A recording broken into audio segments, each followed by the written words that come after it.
This conference will now be recorded.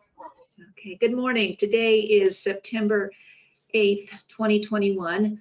And today the topic that we're going to talk about is disclosure. And disclosure is one of the most important components of any real estate transaction. And I'm going to go over some forms that we have, and I'm going to end with the main one, which is the property disclosure statement.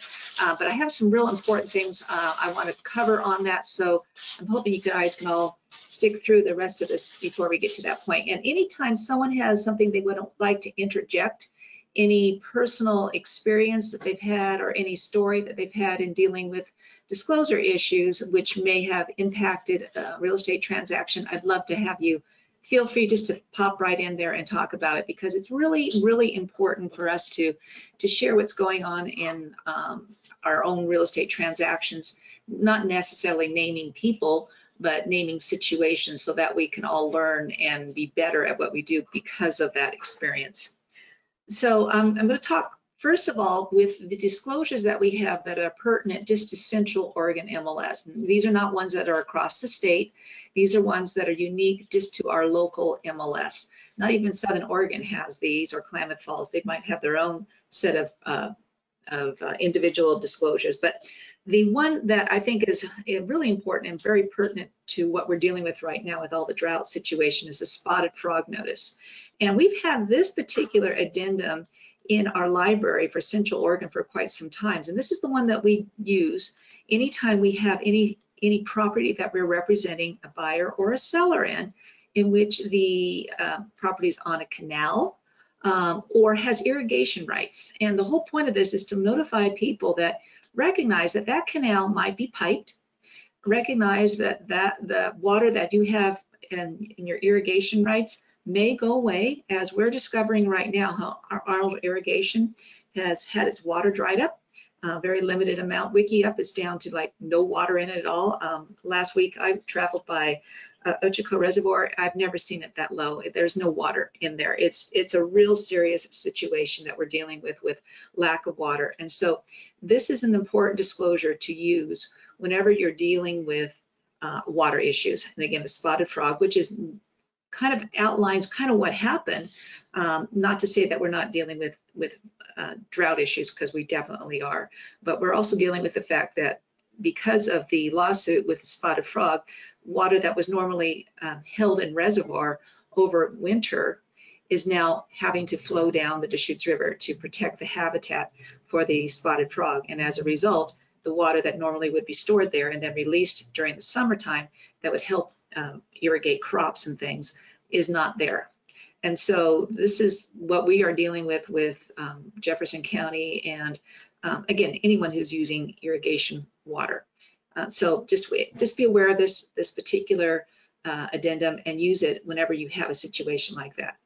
So that's the first one. This next one is also just pertinent to the city of Bend, and this is a great one if you're dealing with short-term rental disclosures. And in this case, this is a seller's disclosure. If you haven't seen this one before, it's a relatively new disclosure that we have put together for the city of Bend. So just be aware that this is a great one if you're dealing with short-term rentals. And if you're selling a property that is currently a short-term rental, this is a seller's disclosure to let buyers know that, yeah, it is a short-term rental. It has a short-term rental permit issued by the city of Bend. If it was, the application was made on or before April 15th, which would of course make it a grandfathered in short-term rental, which has added benefits for buyers who opt to and wish to use the property as a short-term rental. So this is just a great disclosure anytime you have a property like that. Next one is the legal lot of record. And again, that is unique to Central Oregon. So this is the seller's advisory, just to let our seller know that what is a legal lot of record and recognize that you may be asked if your property, if you don't know if it's a legal lot or not, that you may be asked to go through the process of making a lot a legal lot. It never was an issue for those. For those of you who are not familiar with legal lots of record, it goes back to the 1970s with zoning regulations in which the state was set up in different areas zoned exclusive farm use zoned a residential standard zone, whatever it was zoned. And there are some areas, in particular in Deschutes County here, which the zoning, in which the legal process to dictate the fact that this is an exclusive farm use property or whatever it was never done. And so it's not technically a legal lot, even though there may have been times in which permits have been pulled, structures have been built, the property may have passed hands multiple times. But this was one of those that I think came as a big surprise. Yeah, and Eric, thank you for sharing that. He had a legal lot of record issue on a 5-acre purchase near Sun River, and it delayed the closing nearly 8 weeks while that process was completed. That is absolutely true. It can delay the process. So letting your seller know when you're taking the listing, if you wonder whether or not the property is a legal lot, maybe do some due diligence, have them go down to the Deschutes County title, not the title, Deschutes County the assessor's office there and see whether or not the property is a legal lot. And if it's not, start the process, because you sure believe it that any buyer will probably want that property to become a legal lot. I know that Robert represented a buyer a few years ago in which it was the Riley Ranch purchaser, in which we had 100 acres and none of them were legal lots. And it took months to get them all to be turned into legal lots. There was multiple lots involved, and they had to do it in sections. The section that abutted a legal lot had to be done first, and then the next section that abutted the new legal lot had to be done. So it took time. It took a lot of time. I also think about when Kathy was one of the first people to have an issue in which she had a buyer who could not get financing until the legal lot was established, and that was a real problem. So anyway, this is an advisory to provide to your seller if you wonder whether or not it is a legal lot, and to maybe start that process. And then of course on the other side, this is the buyer's advisory. So if you're representing a buyer and you wonder whether or not this is a legal lot, or if the listing agent has said that it's not a legal lot and it's important for your buyer to have that process done, this is a notice to let them know. It could take up to 10 weeks, costs over $900. Typically, what we are seeing in our real estate transactions is the buyer will say, as part of their purchase, it's contingent on the property becoming a legal lot prior to closing, and the seller is to incur all the costs and efforts involved in making sure that happens. So it usually works out fine in our real estate transaction. Just beware, it can be delaying a sale, though, as Eric said, quite some time, and it can take up to 10 weeks. Anyone have anything to say about that who've been involved with legal lots?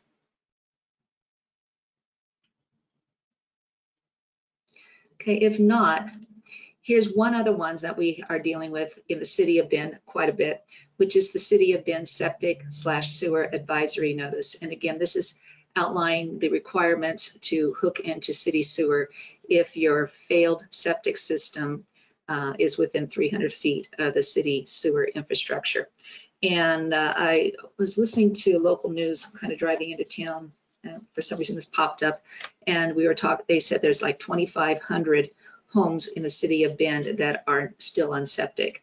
Most of those are in Southeast Bend, which we know what was incorporated in 2000, I believe it was 2000, maybe 2001.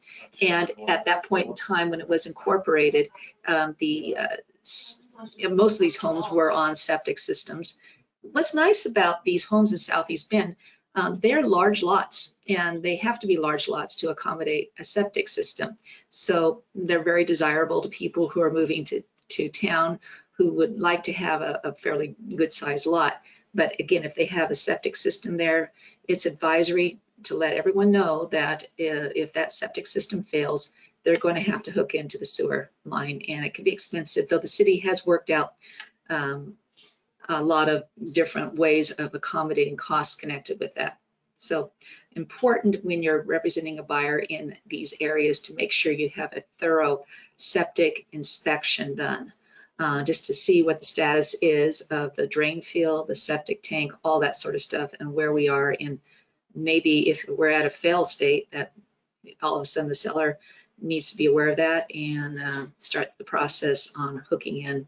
So it's a issue that we're going to be dealing with for quite some time going forward.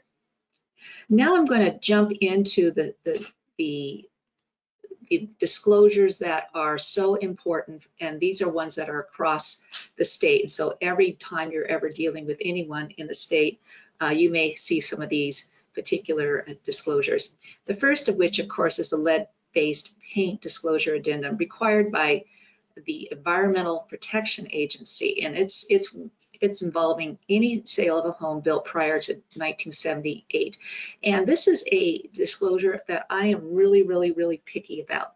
And the reason I am is because there have been real estate brokerages who have been audited, and if this is done incorrectly, the fines connected with this could be thousands of dollars. So anytime I see one of these things, I need to make sure it's done and done thoroughly, because this is what the EPA and the people who audit are the EPA. They're the ones who come and they have the right to jump in here and see what's going on. So the property address has to be properly done in here. The seller's agent's initials under the seller's agent's acknowledgement. This must be in place. Now, if we're representing a buyer and they're handing this to us and the seller's agent's initials are not there, I'm coming back and say, get the seller's agent's initials on line 13, please. So this is basically where the seller's agent is saying that they have informed the seller of the seller's obligations under 42 USC 4852D, whatever that is. It's a code, obviously, about the obligations of anyone who has a home which potentially could have lead paint in there to be fully disclose what's involved with that. So the disclosure here, and the seller must fill out either A or B. So they have to check either A or B. Sometimes I get these things back in which neither one of them is checked. So do they have knowledge? If they have knowledge, they have provided the buyer under Section 2 of all available records pertaining to lead paint, or they have no records. So be aware that they need to check either A or B under Section 1. And if they checked A, they've got to also check either A or B under Item 2. And so I'm looking for these things. And if you are representing a buyer, you should be checking these things too. Then under the buyer's acknowledgement, has the buyer received copies of all information listed at 2A above? If they've received any information on lead paint, they're initialing right here. And they're also initialing, they've received the pamphlet, Protect Your Family from Lead in Your Home. And of course, that pamphlet is in your forms library.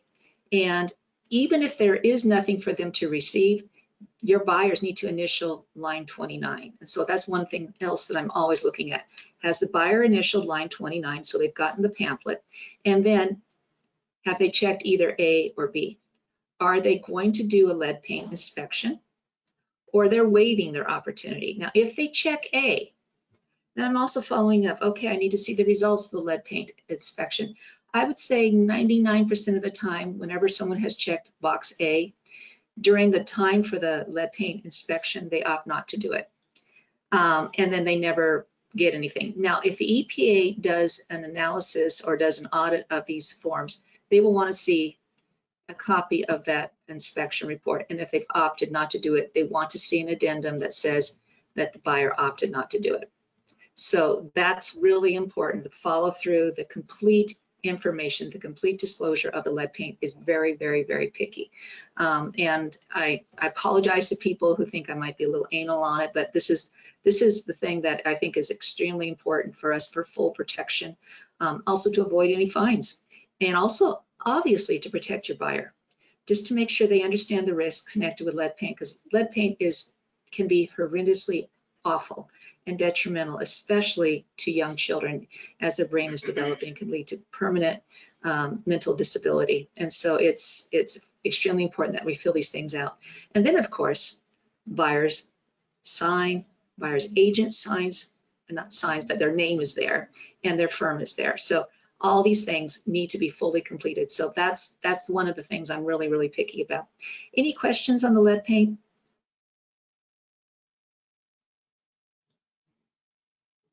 Okay.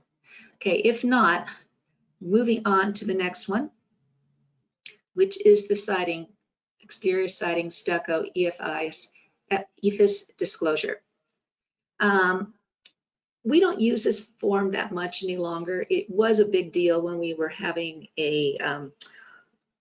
all the LP siding and all the issues with LP, in which there was swelling connected and there were claims made, and this is why this form was used a lot at that point in time. I rarely see it. Every now and then we have someone who's getting this as part of their listing, and there's nothing wrong in getting it. It's disclosure. It's important disclosure, especially if you do have a property that's an LP siding property, and there have been claims made in the past, because it's asking a lot about class action lawsuits, court settlements, has money been given. But the thing is as we get further and further away from that building material, because no one's been using it for quite some time, they use typically hardy plank or other kinds of siding. It becomes less of an issue. Every now and then someone will have an EFIS. Now, if you don't know what EFIS is, that's like a disclosure that that's a disclosure that is, excuse me, a siding material that looks like stucco.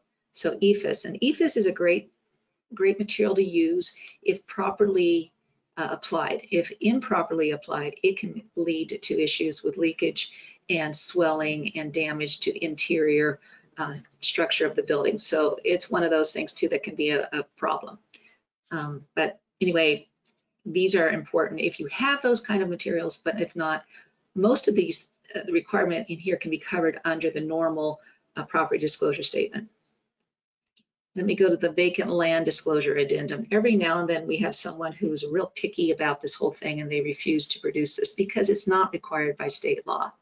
The reason this form was produced was because a lot of people will say, well, I need to know what the seller knows about the property. And what's nice about this addendum is that it allows for things like, is this property a legal lot of record? Is it subject to any of the following? First right of refusal, option, lease or rental agreement, listing, life estate, timber contracts.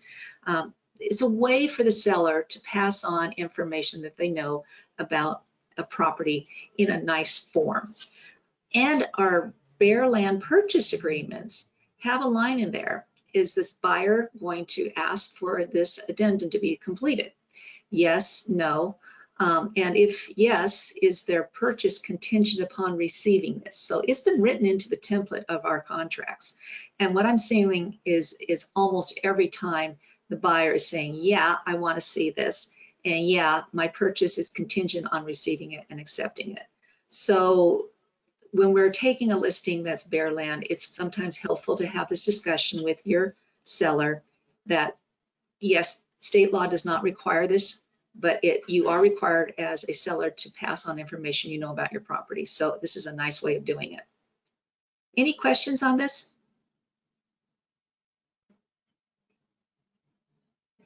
If not, before we get to the main topic, which is the seller's property disclosure statement, this is the one I'm going to spend the most time on because there are issues connected in this and also pertinent things in which there are things that hit a property after this has been produced. So just wanted to go over some of these things here. This is sometimes confusing to people. The first page of the property disclosure statement is, this top part, is only for those who are claiming exclusion. Now, the property disclosure statement is written by the state legislature. After every legislative session, they could have something new. They pop up here and say, well, sellers need to be disclosing this. And again, the questions that are asked are dictated by state law. We as realtors, we as agents do not write this form. It is written by the state. And so if it ever comes down to a point, and we were talking about this a few years ago, of maybe updating this and adding some additional disclosure we think is important. The problem with it was the concern that if we opened this up, all of a sudden the state legislator would be throwing all kinds of things in there that we don't think is pertinent. And that's why that whole push towards changing this form was done away with. So right now it is what it is. There's been something added recently about the seismic activity, but that's basically it. But the first page is if you're claiming exclusion. Typically, the exclusion is by new construction. So line 16 is where the seller of new construction is to initial that this is the first sale of a dwelling never occupied. The dwelling is construction or installed in a building or installation permit number. And here's where the permit number is filled in, issued by, it's usually by the city of Bend or city of Redmond or Deschutes County, whatever it is. That's the first exclusion. There's another exclusion if it's by a financial institution that acquired the property as custodian, agent, or trustee, or by foreclosure or deed in lieu. So in other words, it's a bank-owned property. That's where the bank, whoever's authorized to sign on behalf of the bank, would initial line 18. Line 20, the seller is a court-appointed and check only one, a receiver, personal representative, trustee, conservator, guardian. So in this case, we see this every now and then in which it's like an estate sale. And this is a court-appointed trustee for the estate. People get confused because we have property that is sold all the time in the trust, the Miller family trust, the Jones family revocable trust. That's not the scenario. This is a court-appointed trustee or a conservator for an estate. And obviously they don't know anything about the property. They're there as someone who's selling on behalf of the estate. And then line 21 is the sale or transfer is by a governmental agency. So in other words, there's one time we represented the University of Oregon, and they had a house that they owned here in downtown Bend, and believe it or not, we got the listing for this. And so in this case, it was the transfer by a governmental agency, and so they were able to initial this line here.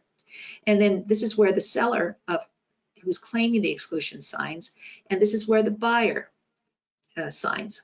This is, again, only if you're claiming exclusion. If you're not claiming exclusion, which is basically everyone else, this is where you start filling out this section from this line down, this line between 25 and 26. This is where you note the property. And understand line 31 through 35 is in capital letters because it's very important. Disclosures contained in this form are provided by the seller on the basis of the seller's actual knowledge of the property at the time of disclosure. So at the point of time when they're writing this, the buyer has 5 business days from the seller's delivery of the seller's disclosure statement to revoke the buyer's offer by delivering buyer's separate signed written statement of revocation to the seller disapproving the seller's disclosure statement, unless buyer waives this right at or prior to entering into a sale agreement. Obviously, the buyer can waive the right to disapprove of the disclosure statement to terminate a transaction. That's obviously something they can do. However, the right to terminate a transaction based upon receipt of the disclosure statement lasts up to and including the day of closing. And so a buyer can say the day of closing, I never received the disclosure statement, I'm terminating this transaction, and they have every right to do that and get all earnest money back. The right to revoke based upon the disclosure statement is solely on behalf of the buyer, and the only person who needs to sign the termination based upon revoking for not having received the disclosure statement or disapproving a disclosure statement is the buyer. And once that form is sent to the title company needs to return all earnest money. The seller does not have to sign that termination. And that's the only one that is like that. So just be aware of that in the case in which your client is disapproving of the disclosure statement. Here, line 37, again, more in capitals. For a more comprehensive examination of the specific condition of this property, buyers advised to obtain and pay for the services of a qualified specialist to inspect the property on buyer's behalf, including, for example, one or more of the following: architects, engineers, plumbers, electricians, roofers, environmental inspectors, building inspectors, certified home inspectors, or pest and dry rot inspectors. And then line 41, sometimes sellers forget this, the seller is or is not occupying the property. Here's where the seller needs to be very, very thorough in what they are completing here. And it's rare, I have to tell you, that I actually receive a complete property disclosure statement. Every line should have a response. It's either yes, no, or unknown. So often when they get to something like here, is the water public? and they'll say public, and then water source information is a water source required permit. They'll just leave this all blank because it's public and it's obviously not a well, so they just leave that blank. Actually, they should be completing all of this sort of stuff and say not applicable, not applicable, not applicable. Every line should have a response. I don't get really picky about this unless it's something that they should have say yes or no on if it's not applicable. But technically they should have this complete with the not applicable in there. Is the source from a well or spring? Have you had any of the following in the past 12 months? And again, if you don't have a well, people are leaving this blank, but they should be checking the box not applicable. Going back up here, notice that there's a lot of responses that have this little asterisk after it. So if the response is yes with an asterisk, and they're marked here, a lot of these things.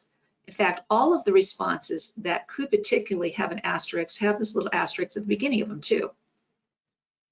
So if you get a yes response, you are required, if you look at line 44, if you mark yes on items with an asterisk, attach a copy or explain on an attached sheet.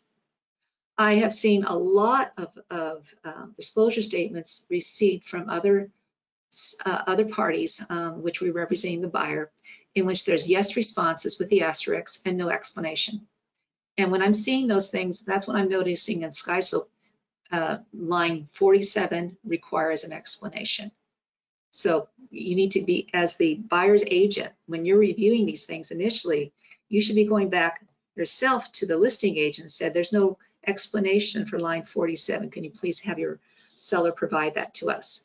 Because we need to know, what is this thing with yes here? Is it have a first right of refusal, option, lease, or rental agreement, other listing, life estate? What is it? So we need to know what that's all about. And the place to provide that explanation is given in this handy dandy addendum. So in question number 47, here's the detail. There is a rental in the property, and they're on a month-to-month, and they pay so much in rent. So that way you're explaining that yes with the asterisks. If there's additional attachment, the seller should be providing that. Here's a copy of the rental agreement. It's attached as a rental agreement as part of my disclosure to you. The disclosures are so important for a buyer to be aware of.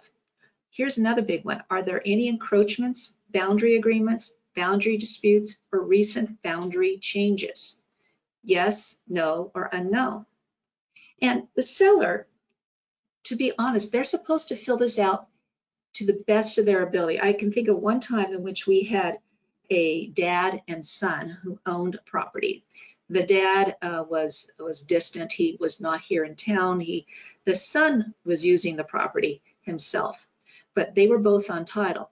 Now, the dad did not feel good about filling out this property disclosure statement because outside of do you have the legal authority to sell the property, he could say, yes, I did. But he didn't know a lot about the property because he'd never actually even seen it. But he said, I can't fill this out with yes, no. My son can fill it out, but he didn't feel good about signing things he didn't know anything about. So in that case, we had the son and the dad fill out separate disclosure statements. So that way the dad was filling out the form the way he knew, and then the son was filling out the way he knew, and then the buyer was obligated to sign both copies. But it's a way of passing on the disclosure in a way that was honest for the father. And so that's another way of handling something like this. If you ever have questions about the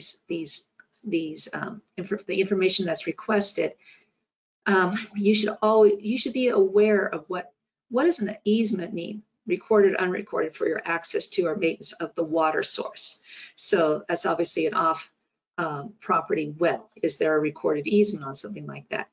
And if your seller doesn't understand what these forms are, they need to be able to ask you, can you explain to me what is a flow test? What's a bacteria test? What's a chemical contents test? So if they have questions on it, you are not to fill this out for them.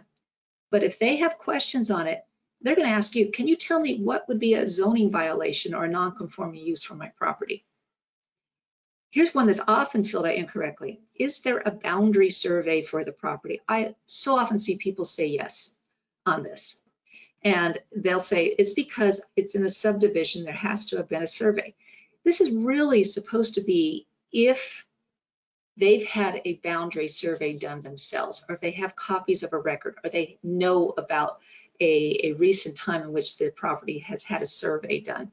It's not necessarily if there is a survey because their property happens to be in the middle of a subdivision. That's what that is for. And a lot of people will check yes, and I think they really meant to say no or unknown because they personally don't have a copy of a boundary survey. But often people say, yes, here are there covenants, conditions, restrictions, or private assessments affect the property? Yes. And again, they're supposed to explain it. Sometimes people will just write above here, CC and Rs. Okay, I guess that's an explanation, but technically you should be putting it on the additional addendum. So one other thing that a lot of people ask about is what about something they think may be happening to the area? I had a broker ask me the other day about whether or not the seller is obligated to disclose that 4 lots away, there's an application in a single family residence, single family development, that the owner of that vacant land is planning on asking for townhomes and condos to be built. Is that something that they should be disclosing? There is a catch-all right here. Are there any other material defects affecting this property or its value that a prospective buyer should know about? Now, the potential to develop a lot for 4 stories or 4 lots away, is that a material defect? No, not necessarily. It's not something that's impacting that property directly, but it is something that that prospective buyer may have concern about. For instance, that this property is in a single family neighborhood. The fact that there might be condos and townhomes 4 lots away could impact the traffic. It's one of those things that I've talked about this before with people who are really high up there, attorneys with OAR, and they say always, when in doubt, disclose. For instance, there is now a pending lawsuit at River's Edge in which the seller, Polish Homes, is developing the golf course. If you don't know about that, it's over the news and it's something we have discussed. And there are people who purchase land or purchase homes from Polish Homes within 6 months of notice being given on that potential development for the golf course. And they are like, well, no one told us. And the thing that's unique about this here is again, the seller, Polish Homes, is exempt from this disclosure because it's a sale of first-time homes. However, their marketing to sell all talked about the golf course frontage for this particular home, or that you have great golf course views, all kinds of things there. So is there anything that might be impacting that particular property? And I think it's important to be disclosing things whenever it's something that could absolutely impact things. We had a situation in which a buyer for a property was entered, had a long-term contract on that property and was getting close to closing on it, and then found out that there was going to be a big multifamily development that just down the street that was going to be using the same street to access, like talking 270 units that were going to be built, and they were on a quiet street. And they said, how did the seller not know about that? And found out that the seller said they didn't. And that seems so suspicious because all the people would be notified. They would be getting direct mail on it. Bottom line, our client canceled and terminated, got their earnest money back, and moved forward on something else. But it doesn't change the fact that you need to disclose whenever possible. Now, here's the question that I really wanted to bring up. What happens when something happens during the course of time in which the date between the time in which the seller signed their disclosure and we close escrow? So say you're representing a buyer, you get a copy of the disclosure statement, and you see that the seller signed the disclosure statement in the fall, and we've had a heady winter, and now it's spring, and there could potentially have been issues with the home over the course of the winter. A good buyer's agent would ask the listing agent, could you please have your sellers redo their disclosure statement because it was 6 months ago, and I'd like to know if they know of anything else that has happened to the property since that point in time. That's important for you as a buyer's agent to look at. It's also important for you as a listing agent to say, seller, you are required to disclose everything that you know about your home. And yes, I know we signed this disclosure statement last fall, but you've had a roof leak over the course of the winter.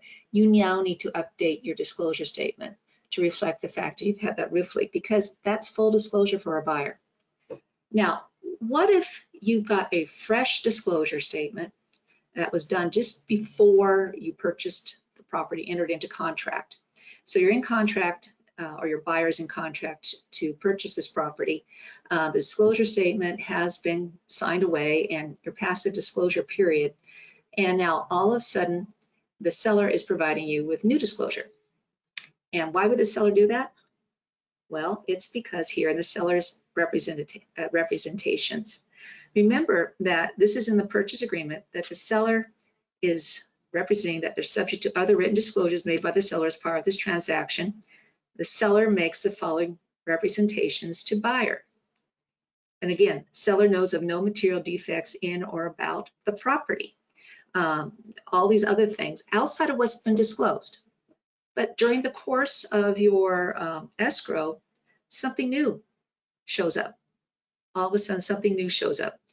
The seller is obligated to promptly notify the other side. And the buyer has the option to terminate based upon the new disclosure. Just be aware of that. Even though they've signed off on the disclosure statement as a basis of termination, any new disclosure is another opportunity for that buyer to back out of the transaction. And again, seller agrees to promptly notify buyer if, prior to closing, seller receives actual notice of any event or condition that could result in making any previous disclosed material information substantially misleading or incorrect. So something's happened, something's changed. There's a new lien on the property. All of a sudden, the seller has discovered that his fence is encroaching on the neighbor's property. You've got to disclose that thing. Now, we had a recent scenario in which, in this case, we represent the seller. New disclosure information was provided to the buyer. The buyer's agent.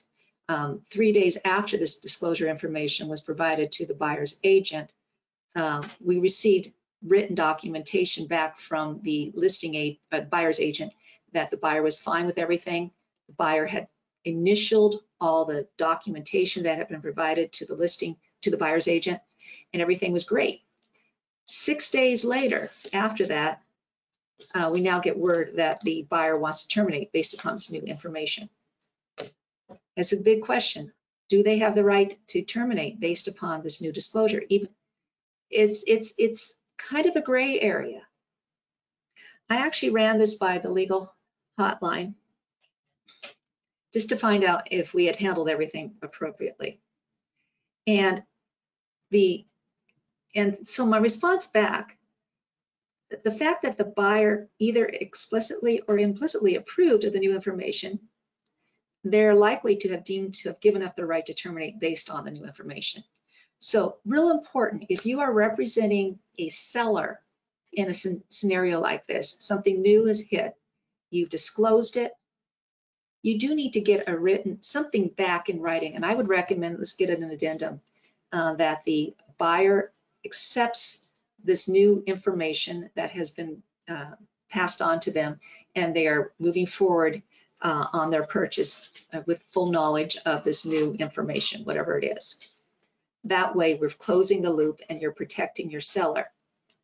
Also, say you're representing the buyer in that scenario, and your buyer is okay with that. I mean, that's also putting notice onto the buyer. Buyer, are you still okay to move forward on this purchase knowing this is something new here that's hit.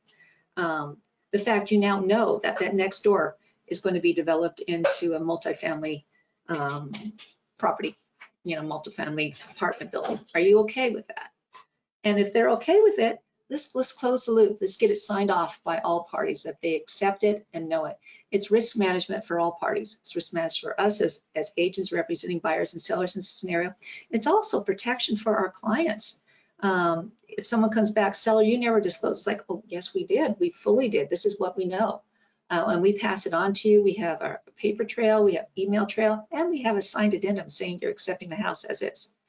In this case, what we got was initialed each page of the documents that was sent to the listing agent, excuse me, I keep on confusing it, the buyer's agent with this new disclosure had been initialed by the buyer, and we have email from the buyer's agent that buyer's happy with everything.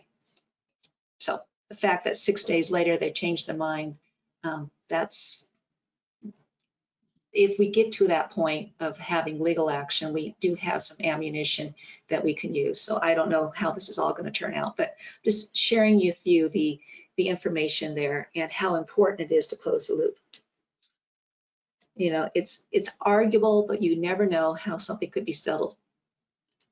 Any questions on that? Because this is kind of important stuff. Does everyone understand that?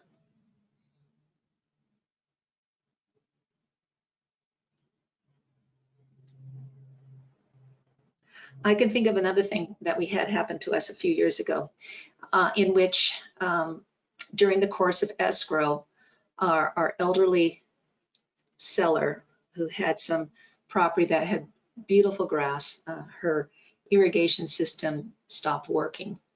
And we fully informed the buyer's agent throughout the course of escrow. I mean, she was trying her best with hand watering to do what she could, but a lot of the landscaping was in stress.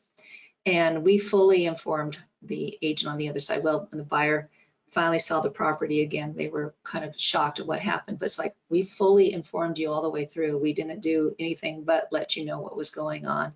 And, we did have a successful closing on that one, but it's important for us to make sure we also get this in writing. And so this has been a little bit of a learning curve for me on this scenario, that going forward, we need to be more formal about it. Let's get an addendum put together on it. Something like this happens. Any questions or concerns?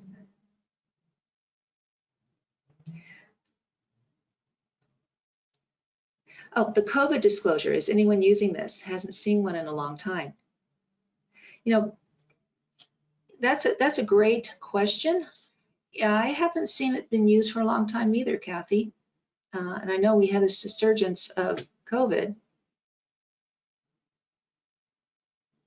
No, I think most people are just kind of following the COVID protocols, even though they're not official, and making sure that they wear masks indoors, hands washed, sanitized.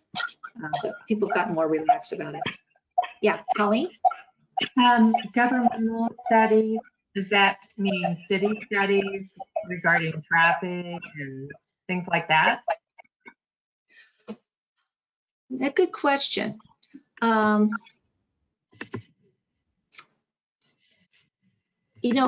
think it's supposed to be things that are impacting the property. So studies on traffic doesn't really mean anything unless there's the fact that they're going to reroute traffic because of things like that. But studies don't really mean much. It's just looking at what is happening. I mean, there's a lot of stuff going right now in the city, like proposals or thought process of putting in more bike lanes. I saw one thing in the paper about them thinking of putting a pedestrian walk, an elevated pedestrian walking thing from downtown over to, I don't know if it's over towards Juniper Park. That sort of stuff is just in proposal stages, but that could impact people who are living near that. I mean, I would disclose that because it's out there in the world, but it's just a proposal. It's nothing in that is finished yet. So you'd say this is a proposal, but we don't know where it's going to go, if anywhere. But think about it. If a buyer purchased without knowing that the seller knew about this and found about it after the fact, and it's something that they're very upset about, who do you think they're going to sue? I mean, they're going to sue everybody for failure to disclose.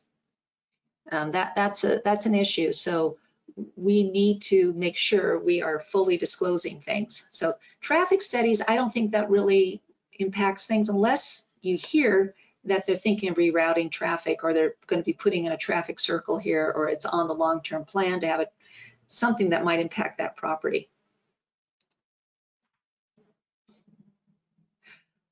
I think there may be new disclosure for wells and irrigation because of the drought. And we do have the spotted frog addendum, but I do think that there might be something connected with that coming forward.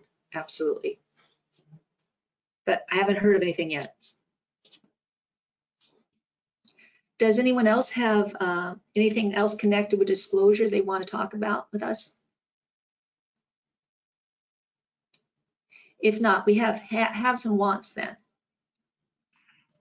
Anyone have a have or a want?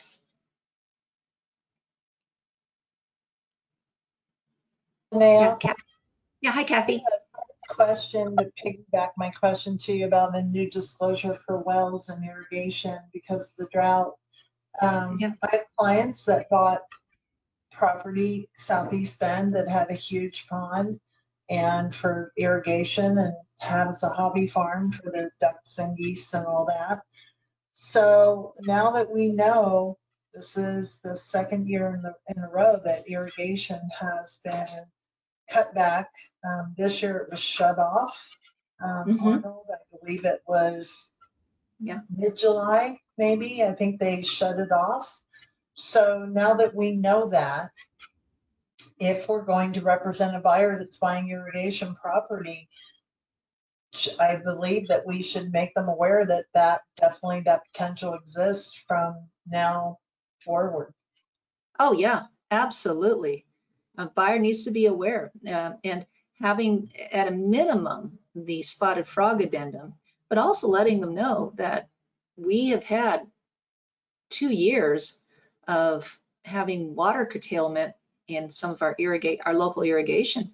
I mean, Arnold irrigation is impacting a lot. I mean, I live in Mountain High, and we have very, very limited water right now for our irrigation system. The common area is all dying.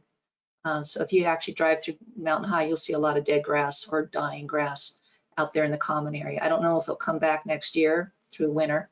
I don't, but you know, that's major disclosure, and anyone who's representing property with irrigation rights needs to disclose that.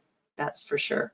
And yes, it would be great to have a new form for that. It might be something that our local MLS would be putting together. Something I could talk about at my next meeting. I have a meeting coming up.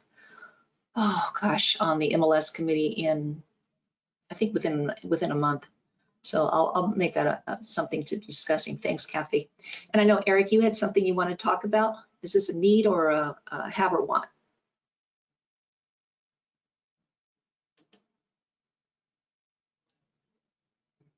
Oh, he has a buyer need. Eric, do you want to unmute your mic and talk about it, or do you want me just to share that? Oh, yeah, Eric? Hi guys, can you hear me? We sure can. Excellent. Yeah, no, I've got a buyer who was up in town last weekend. They're looking up to $1 million, maybe $1.2 million.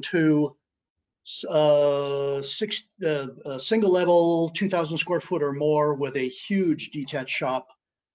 1 to 10 acres probably.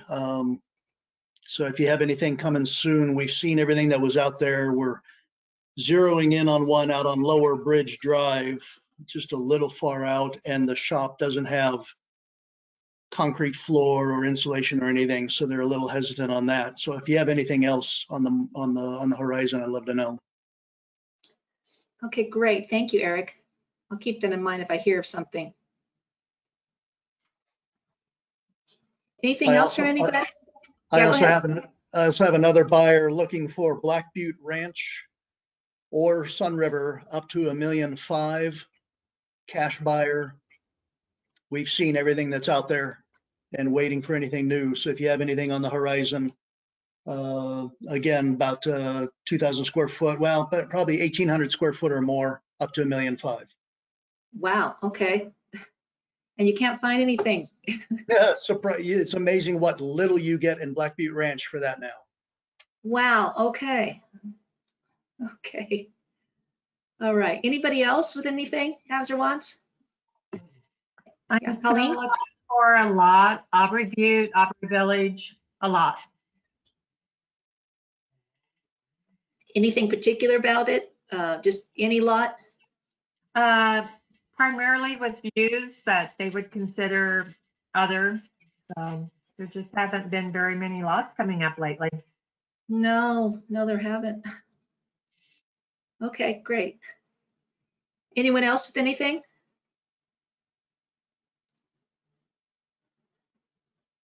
Okay, well, if not, thank you guys so much for coming to the meeting today, and I will put a link out for everybody on this recording once I have it back. And feel free to connect with me if you have any questions about this. I mean, we all know about disclosure, but I'm hoping that maybe you picked up at least one or two things that might be helpful as we move forward. Thanks so much.